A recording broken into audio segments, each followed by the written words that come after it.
Hai semuanya, kami dari kelompok 6 yang beranggotakan saya, Ayulas Maria Buru Malango dengan NPM 249.022, beserta ketiga rekan saya, Sanof Fitri Gabriela dengan NPM 249.034, Laura Polar Sky dengan NPM 249.019, dan Hansen Halim dengan NPM 249.009. Pada video kali ini, kami akan menjelaskan terkait teori psikoanalisis.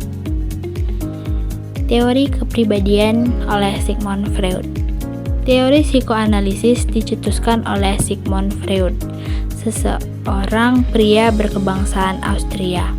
Awal perjalanannya, ia banyak melakukan eksperimen dengan menggunakan kokain, hingga ia menghasilkan artikel yang berkaitan dengan eksperimennya tersebut. Berikut beberapa karya besar yang diciptakan oleh Sigmund Freud. Yang pertama ada Studies on Hysteria pada tahun 1895. Yang kedua ada Interpretation of Dreams pada tahun 1899. Yang ketiga ada On Dreams pada tahun 1901. Yang keempat ada Psychopathology of Everyday Life pada tahun 1901. Yang keempat ada Three Essays on the Theory of Sexuality pada tahun 1905. Yang terakhir ada Jokes and Their Relation to the Unconscious pada tahun 1905. Konsep dasar kepribadian. Menurut Sigmund Freud, ia membagi kepribadian ke dalam 3 level. Yang pertama, kesadaran.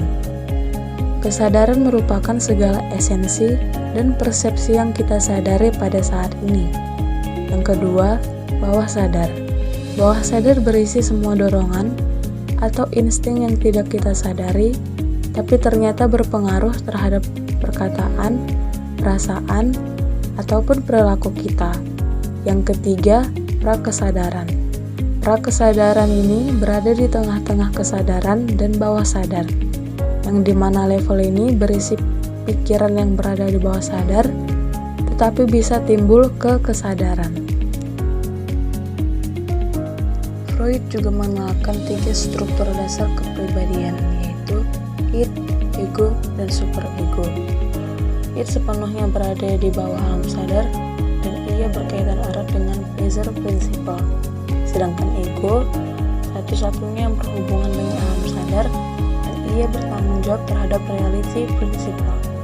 Yang ketiga dan yang terakhir, superego, yang mewakili moralistik dan idealistik principle dalam sebuah kepribadian. Freud mengatakan pada dasarnya manusia termotivasi untuk mencari kesenangan serta menurunkan ketegangan ataupun kecemasan. Dan dorongan-dorongan dasar dalam teori psikoanalisis sering disebut dengan istilah insting yang dikelompokkan dalam 2 kategori, yaitu dorongan seks atau eros dan dorongan agresi, distraksi atau yang kita sebut thanatos. Freud juga menempatkan kecemasan ke dalam dinamika kepribadiannya.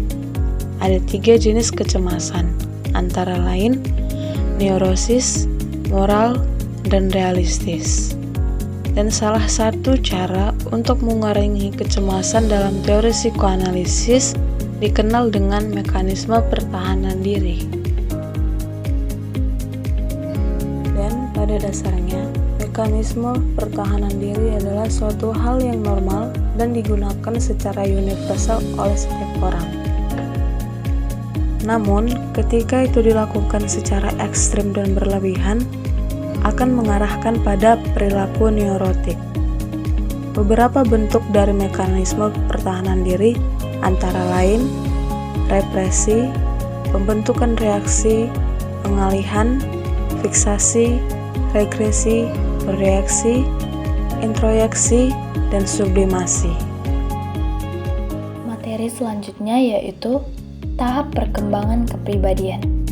Freud percaya bahwa pengalaman masa kanak-kanak akan sangat mempengaruhi dan membentuk kepribadian seseorang ketika dewasa nantinya, terutama yaitu pada 5 tahun pertama kehidupannya. Freud juga memiliki teori fase perkembangan yang disebut psikoseksual, di mana pada setiap tahapannya sangat dipengaruhi oleh zona erogen tubuhnya, dan pada setiap tahapannya akan ada konflik yang harus ia selesaikan sebelum masuk ke tahap berikutnya. Tahapan-tahapan tersebut yaitu yang pertama fase oral. Fase oral bermula dari awal lahir sampai tahun kedua kehidupan.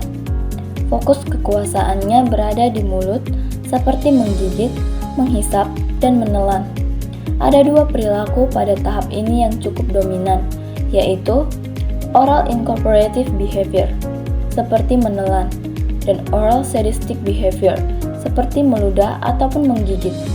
Dan bila bayi mengalami fiksasi pada masing-masing dari tahapan tersebut, maka akan mengembangkan suatu bentuk psikopatologis tertentu. Yang kedua ada fase anal, yaitu pada usia 18 bulan ketika pada balita mulai diberikan toilet training, di mana menurut Freud, buang air besar merupakan hal yang memuaskan secara erotis, sehingga dengan adanya toilet training, mereka tidak bisa buang air besar sembarangan karena waktu dan tempat diatur oleh orang tuanya. Yang ketiga ada fase pelik. Fase pelik merupakan fase terakhir dari pregenital dan memiliki konflik terumit. Bermula pada usia 4-5 tahun di mana konflik berpindah dari anus ke genital. Pada fase ini dapat terjadi Oedipus kompleks pada anak laki-laki dan Elektra kompleks pada anak perempuan. Pada tahap ini, anak laki-laki akan merasakan adanya castration anxiety, sedangkan pada anak perempuan dapat merasakan penis envy. Lalu yang keempat ada fase latent. Fase latent adalah di mana anak mulai mengalami masa diam pada perkembangan psikoseksualnya, karena anak akan disibukkan oleh kegiatan sekolah, hobi, atau yang lainnya. Pada usia ini, 3 struktur kepribadian, yaitu id, ego, dan superego, telah dibentuk dan hubungan ketiganya telah terkristal.